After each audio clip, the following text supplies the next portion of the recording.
best.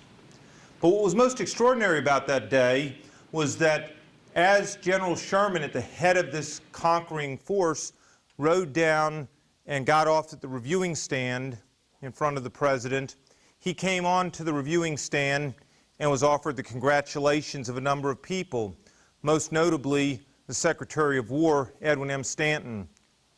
Sherman coldly stared at Stanton, rejected his proffered hand, and walked to the side and starchily took the rest of the review without making any comment whatsoever to Stanton or to anybody else on the reviewing stand.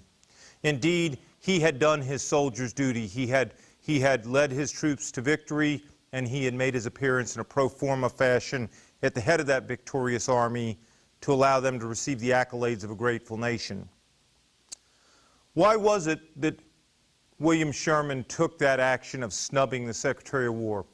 Most of you know that story. I'll get back to it in a few minutes.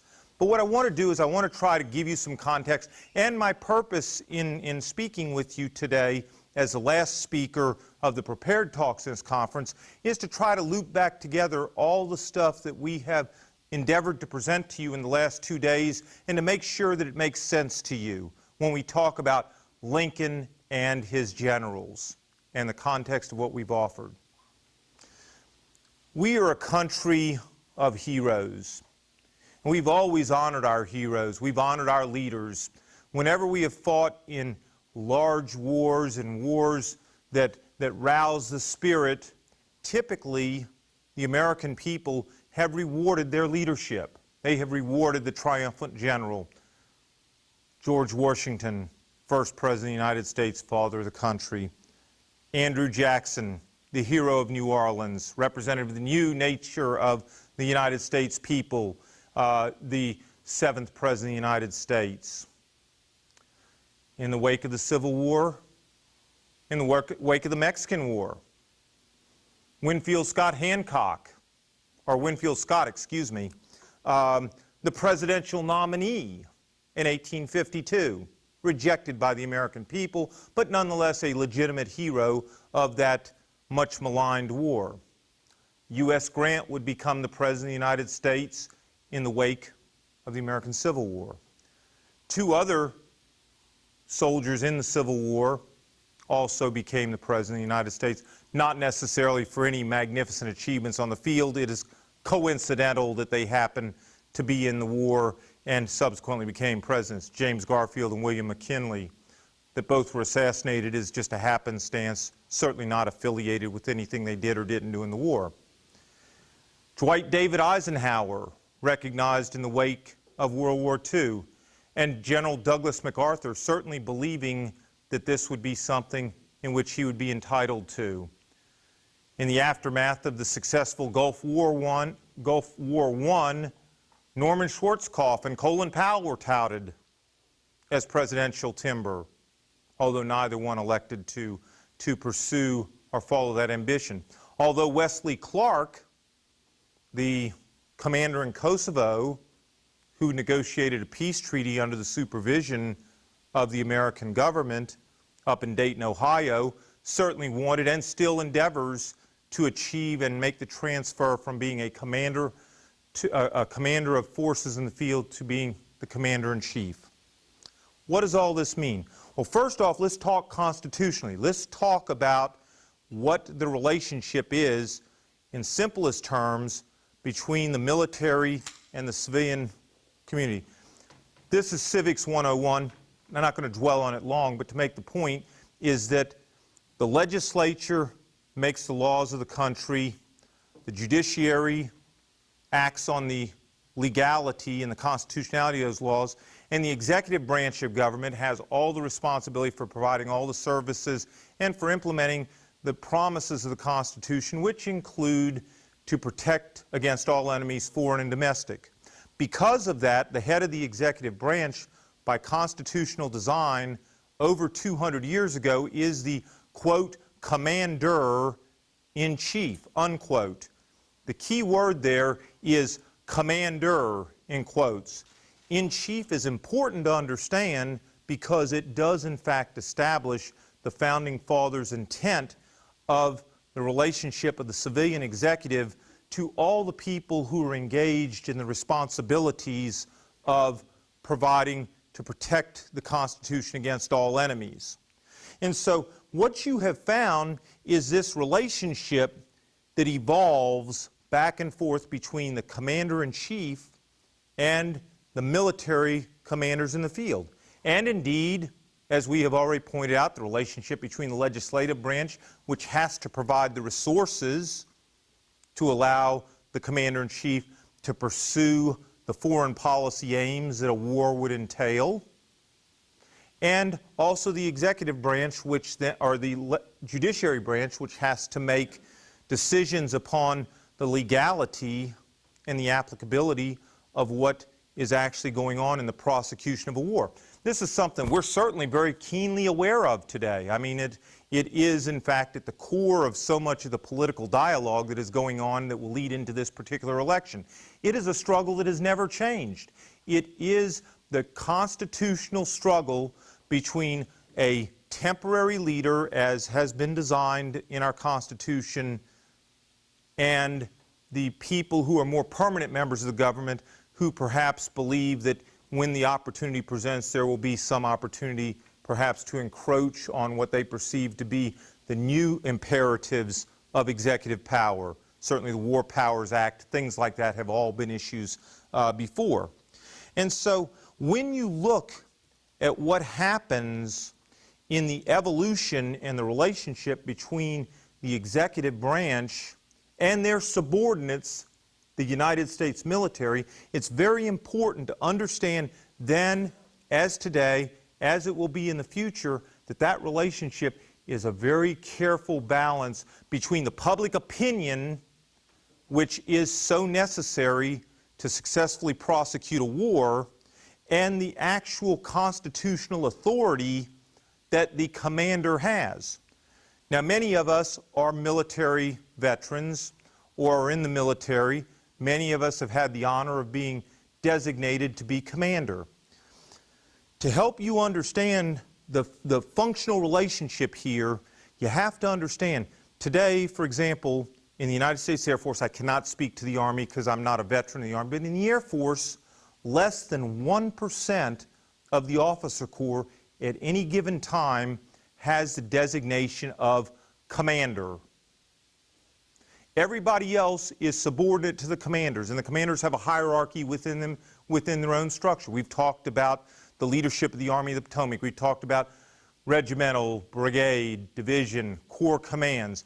But ultimately, in every military environment, there is one commander responsible who designates responsibility or designates authority, but can never, ever designate the responsibility for what they do.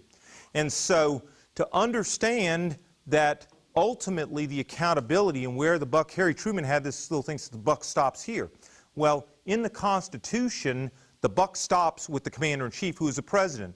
For better or for worse, we elect the president, and then we entrust the president with the constitutional authorities to pursue a policy that they believe will provide security for the country. And so within that relationship and understanding what it means to be commander and or commander-in-chief is to understand that the power of a commander is awesome. The power of the commander-in-chief is practically unprecedented. It has provisions for extraordinary measures. There are very few people in the military who can disregard written regulations.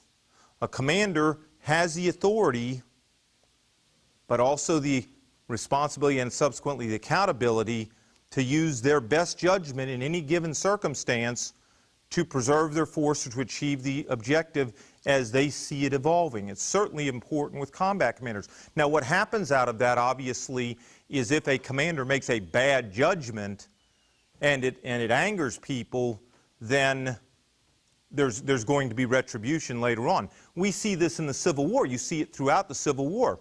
For example, when Grant has the success at Fort Henry, It is the intention of Henry Halleck to stop and consolidate right there. And Grant's judgment on the field, as correspondence is going back and forth, is that the time is right. It is right now. It is time to move. There's an opportunity here. And Grant has taken Donelson before he gets the instructions from Henry Halleck to say, stay where you're at, consolidate. Had he not done that, had he not used his initiative as a commander on the spot, he would have missed one of the first great opportunities of the Civil War, and certainly one of the key points of the Civil War, which was the fall of both rivers and subsequently the fall of the government in Tennessee, a first big morale booster for the United States Army, had he followed his commander. And what was the accountability for that after that happened? Halleck put him on the shelf. Halleck removed him and was looking for the opportunity to get him shuffled. There's some people that argue that there was a lot of publicity and egos involved in this, but the point that's important here is that Halleck was the commander, Grant was subordinate to Halleck. Halleck had the right to instruct Grant to do what he did, and he did so. And it wasn't until it came time to cut or fish bait, and he was finally told that he had to specify the charges against Grant and either remove him or restore him to command, that Grant is subsequently returned to command just before the Battle of Shiloh, and he takes command there. There are other instances, perhaps the most famous, it was mentioned a couple of days yesterday, I guess it was, and you talk about the authority of a commander, a departmental commander. In wartime, you had a situation, and in the legal community, the term is habeas corpus. It is the right to know what the heck you're being held for and the right to face your accused. I take it that's the fundamental meaning of the right of habeas corpus. And in a wartime environment in which civil liberties are at stake, the decision to suspend civil liberties is indeed a political decision made by the Commander-in-Chief. As you may remember in my discussion yesterday, I talked about that being one of the manners in which Lincoln ultimately usurped the authority of the governors was he declared martial law in certain areas in the United States, states that were not in rebellion, and subsequently usurped the authority of the governors because he felt that the national emergency demanded that that be an authority granted to a military commander. And once that is done, what is happening there? Why has it happened? Well, it happens because of a determination that the civil unrest in a community is so potentially disruptive to the stability and security of military operations in the area that the commander of the area is given the authority with the use of his provost, his military policeman, to look around and say, you look like you're a problem, I can't stand that, you're going to jail. There's no charges against you, you're going to jail because you could be disruptive to my operations, to my ability to pacify this community. And so that authority is extraordinary. Again, when you talk about war and you talk about the rules of war, even today, many American citizens don't understand that the military has its own set of rules. Most of us have heard of the Geneva Convention.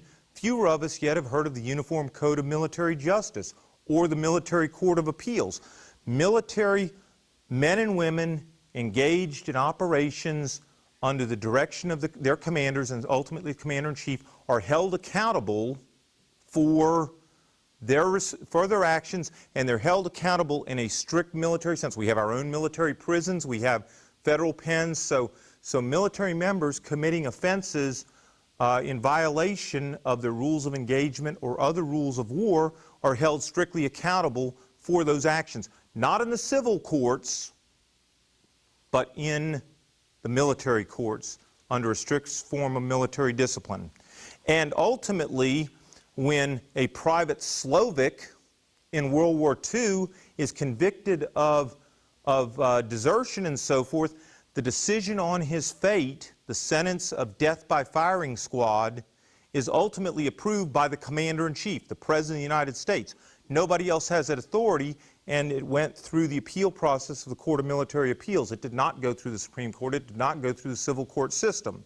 So when you are in a war environment and when you've got armies operating in the fields, there is a tremendous give and take between people who are, quote, commanders, unquote, and the policy of the civil authorities that oversee them. In this instance, Abraham Lincoln and the people who are subordinate to him who have the right to send that information out to people in the fields.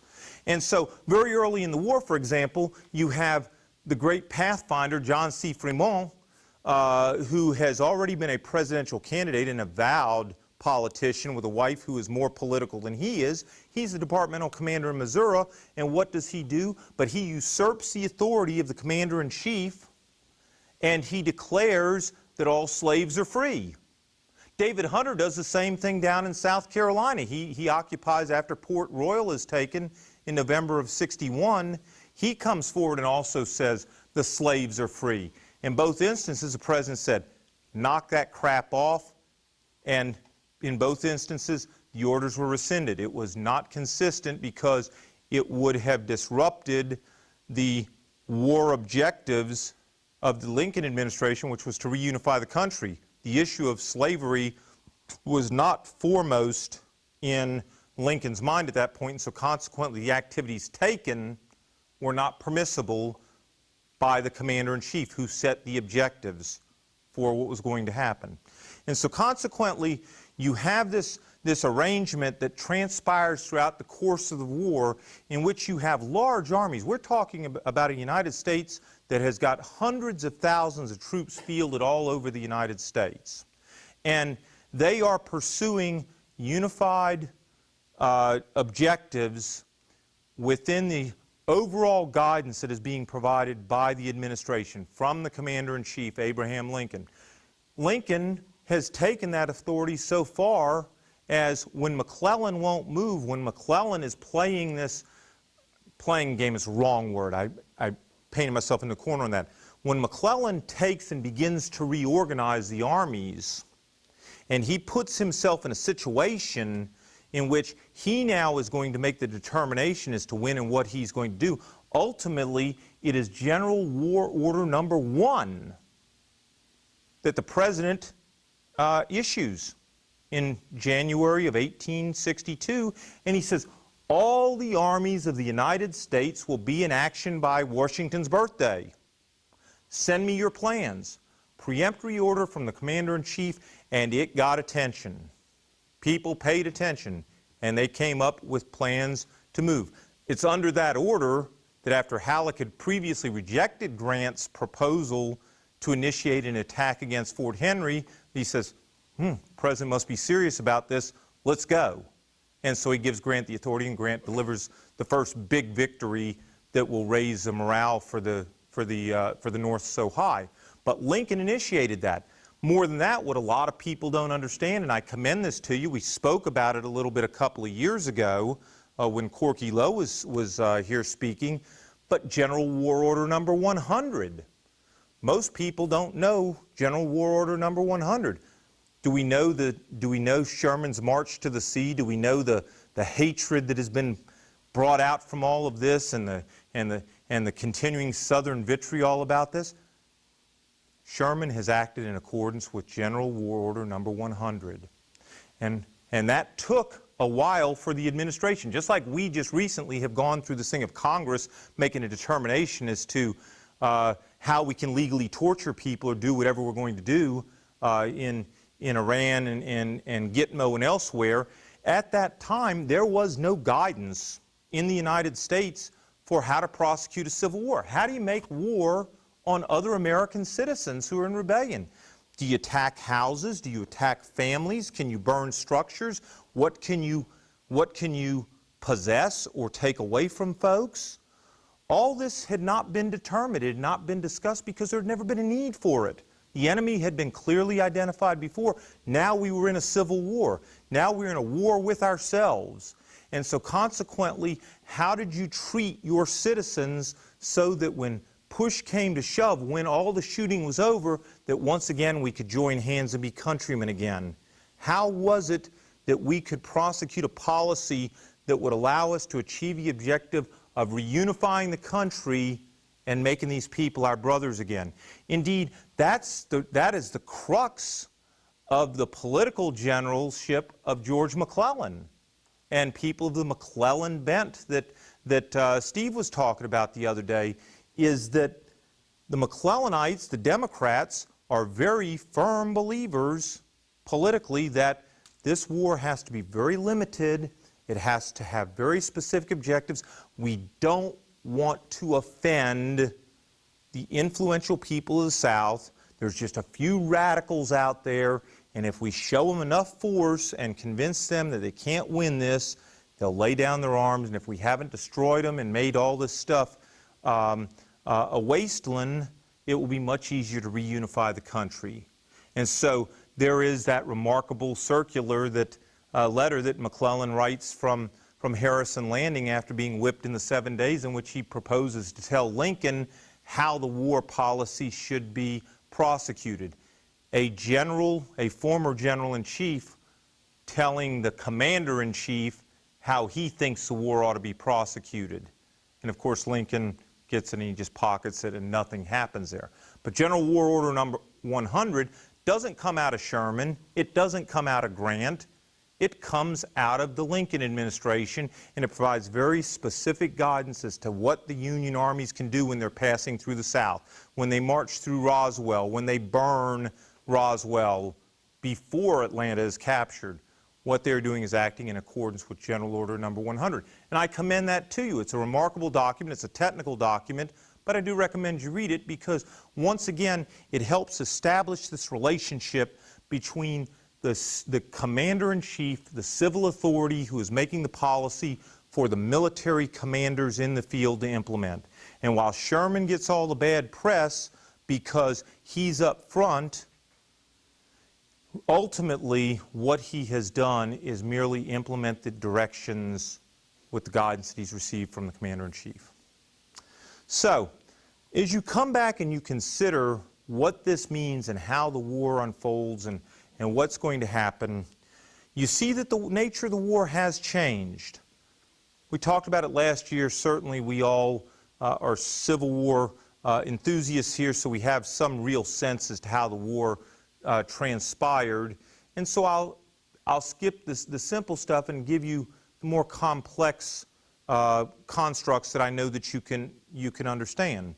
The first is that as the nature of the war changes, once it's fairly obvious to the administration that the South is not in fact going to just lay down their arms and quit, that there is going to be more hard fighting, more substantial aspects to this war than have previously been expected, the nature of how the government is going to approach this war and who they need to prosecute it is going to change. You're going to see that some of the people who have been first and foremost, the McClellans and so forth, now are rapidly being slid to the side, and they are no longer significant players except in a political sense because they lurk on the sidelines. Indeed, there are several possibilities of generals who are going to run for president in 1864. And so you always have this tuggle of somebody who is a general believing that ultimately they can make the jump to commander-in-chief because the precedent in the country is that it does happen. And so people do see this as a possibility, whether you're a political general or not. The possibility is if you're the guy who wins the war, you have an opportunity perhaps to ascend to the top chair. So as the nature of the war changes and Lincoln begins to put more people in place that he believes are going to be able to give him the ultimate victory, the nature of those relationships between the generals and the commander-in-chief changes.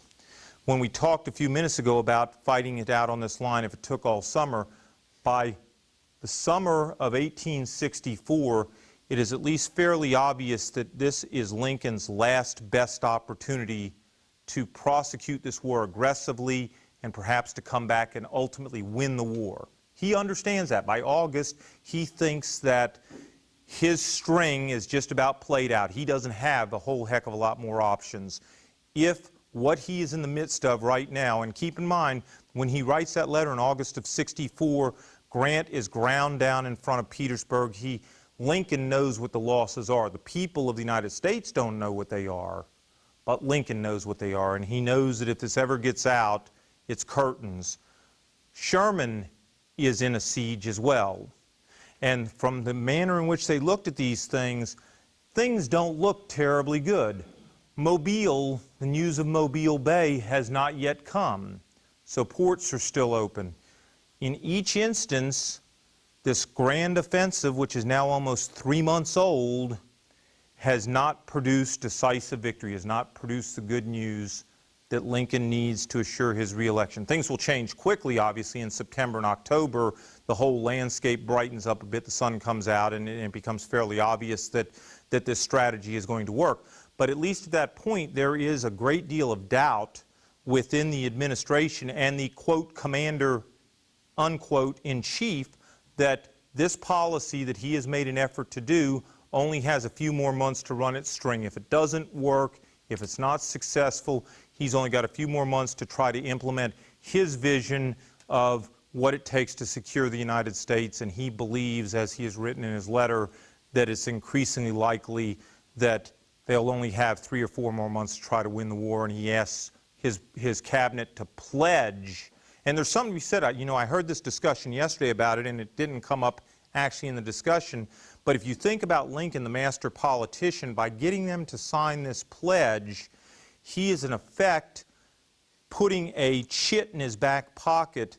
Well, no, not an absolute guarantee that anybody's going to honor it, but he's basically asked his cabinet, which, as you keep in mind, has 4 Whigs, 4 Democrats on it, and so forth. He has asked them to pledge their commitment to do everything they possibly can do to win the war now, between now and Inauguration Day 1865, because it will be impossible to win it afterwards.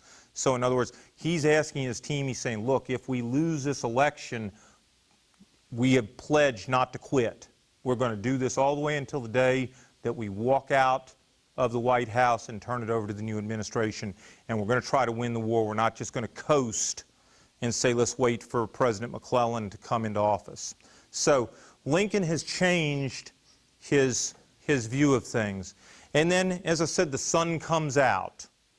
Suddenly, the successes at Atlanta, Cedar Creek, Mobile Bay, and now the end is in sight. By November, Sherman is en route to the sea. It's a supply. I mean, it's a legendary march and stuff. It was not, the march from Atlanta to the sea was not designed as a punitive march. It was, the advertisement there was that I can make this march and I can make Georgia howl doing it. But the practicality of Sherman's march to the sea was that Hood's army was finished. Indeed, he chased it for a short period of time after Atlanta falls, and realizes that Hood is just going to lead him back over ground that he's already earned. And he says, Thomas can take care of him. I'll send him a few more troops. Let Thomas keep Hood out of Kentucky and from crossing the Ohio. And now I'll come and I'll join you, and we'll finish off Bobby Lee.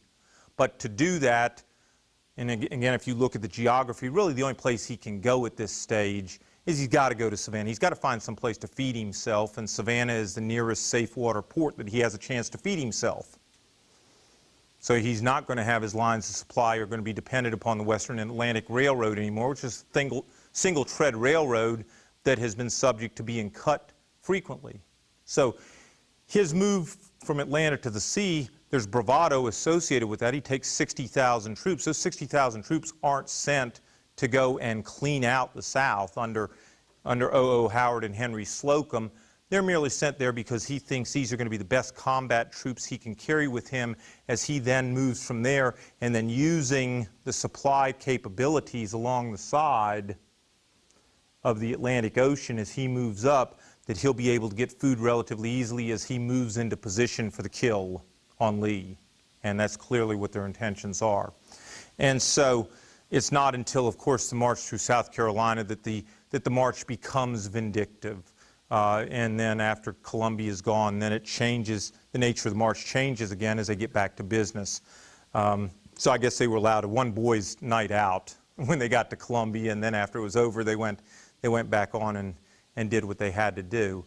But That changed the fall of Fort Fisher in early January of '65, the landing of the Union supply base at New Bern and their ability to come inland has positioned Sherman so that he is in a position to deliver the knockout punch. February of 1865, basking in the glory of, that's a bad term too, that's a poor term to use. I don't think Lincoln was basking in any glory. I think the man was genuinely tormented. I think he was hurting. The physical toll of the war was obvious to everybody. All you had to do is look at the difference in the pictures that Larry showed us the other day of how he looked in '61 and how he looked at '65. But he could see the end. He could see it was coming. In talking with Grant had extended his lines almost 50 miles. He was north and south of the James.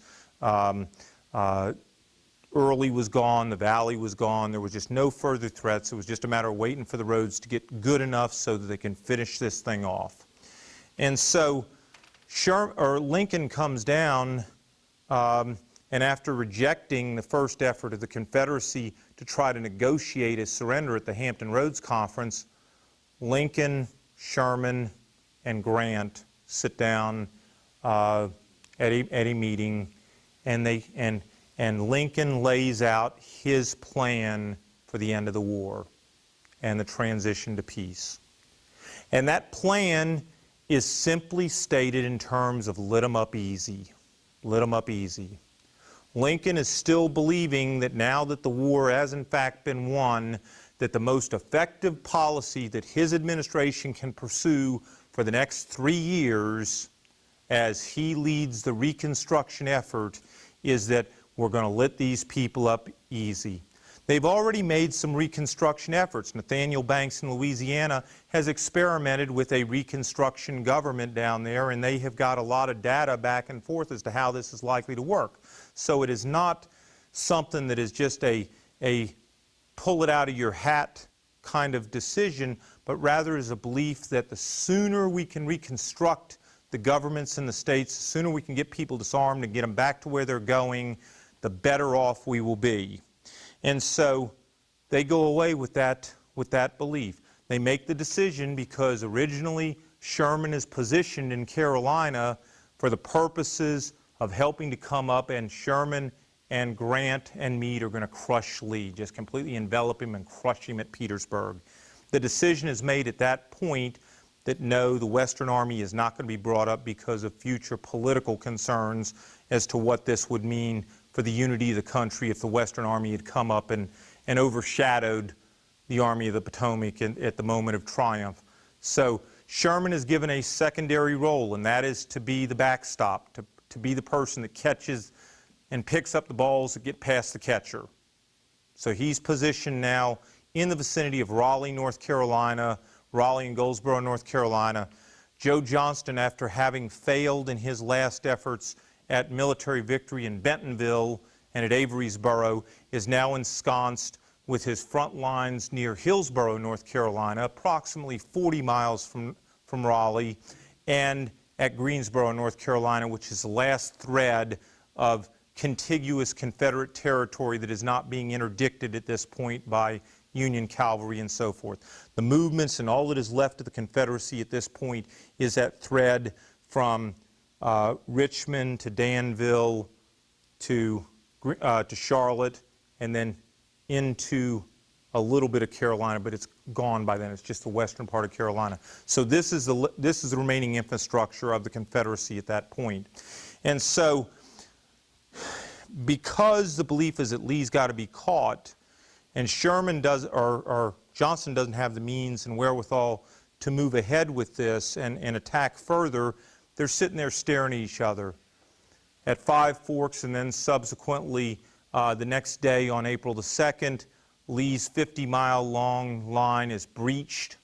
The decision is made to evacuate Richmond that night, and Lee's army pulls up for its rendezvous 7 days later at Appomattox Courthouse. In that surrender ceremony, And there was some posturing. Again, if you read the correspondence between Lee and Grant, you see some posturing to see what is the nature of how the Union Army is going to treat the surrender of the Confederate Army. Are we talking about peace, or are we just talking about surrender? Grant makes it clear to Lee that we're talking about surrender of the Army. We're not talking about anything else, which is his understanding of what he thinks is the nature of the relationship that Lincoln wants. Lee accepts that, and the surrender takes place on the 9th of April. Something different happens, and of course, the big event that happens is 5 days later, Abraham Lincoln is assassinated.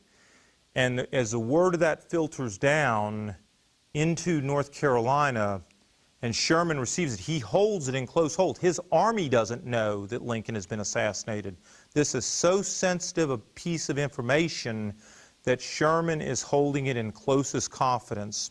And when Joseph Johnston first appears and sits down with him, he then presents this to him, and Johnston blanches. He understands that this is a terrible, terrible, unexpected happenstance of the discussions that are going to follow. And so the fear is that if the Union Army gets wind of this, that there's going to be terrible vengeance wreaked and so forth. So they want to keep this as low profile as they possibly can. And so at the same time, in Greensboro, the remnants of the Confederate government are sitting there.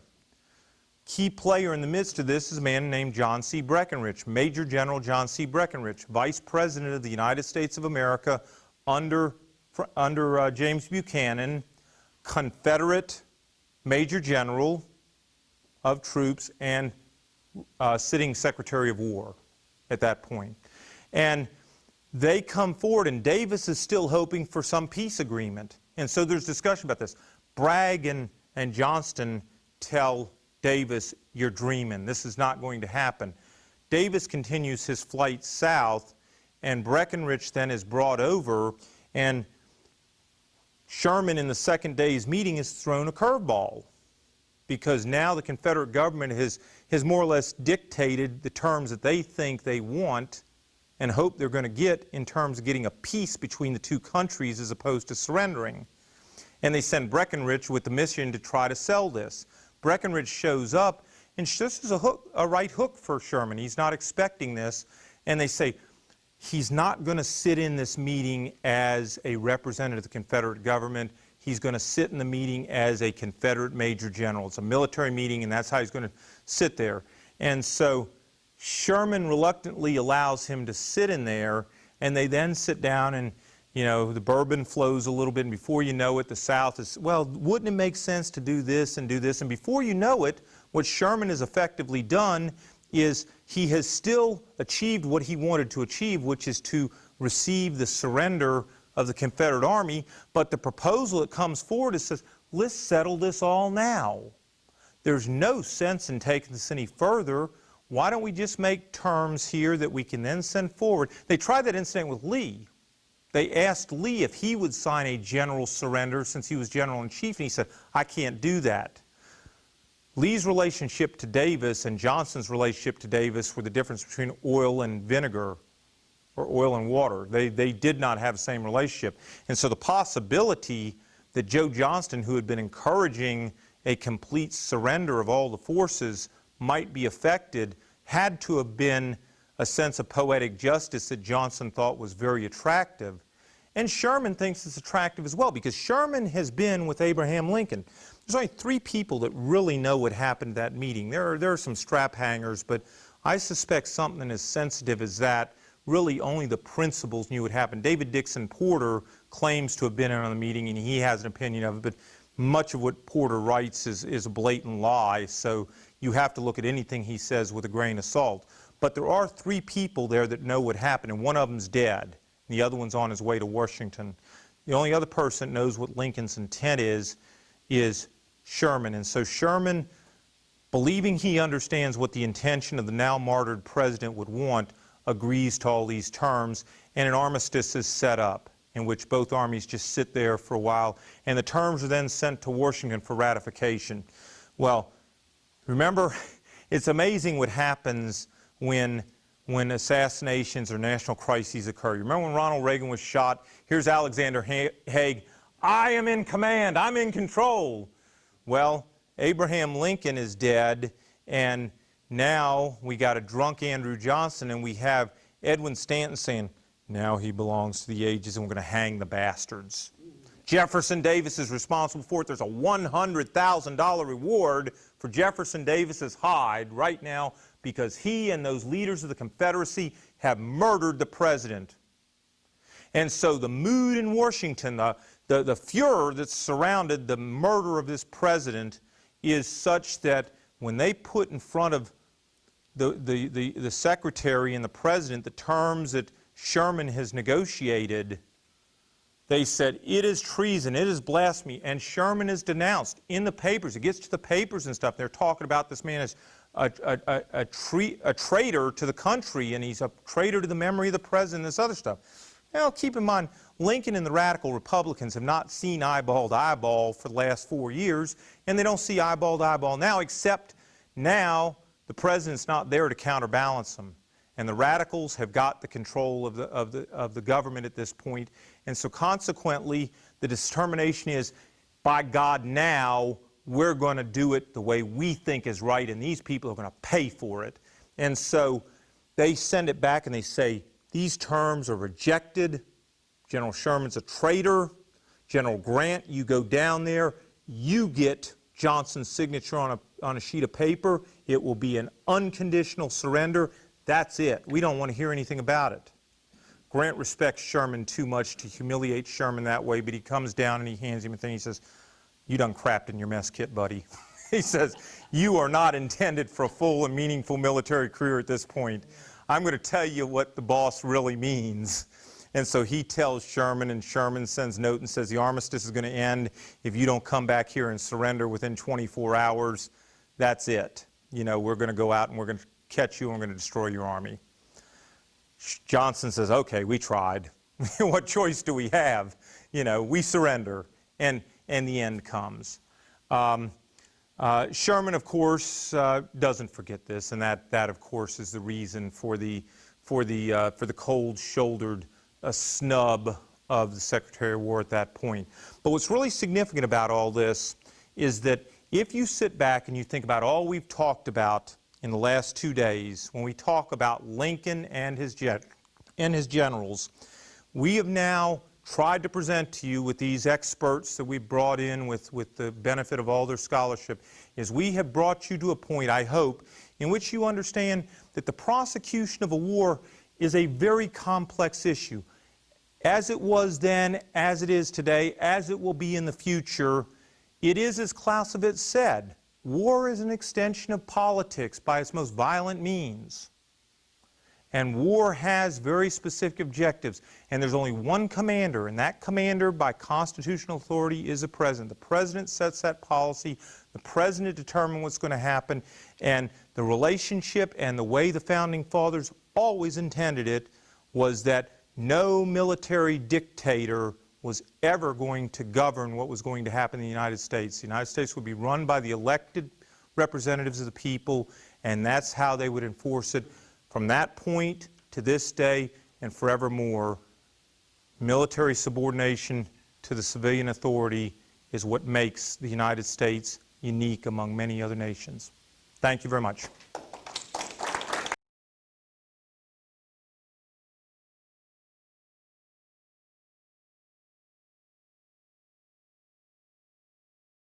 Yes, sir.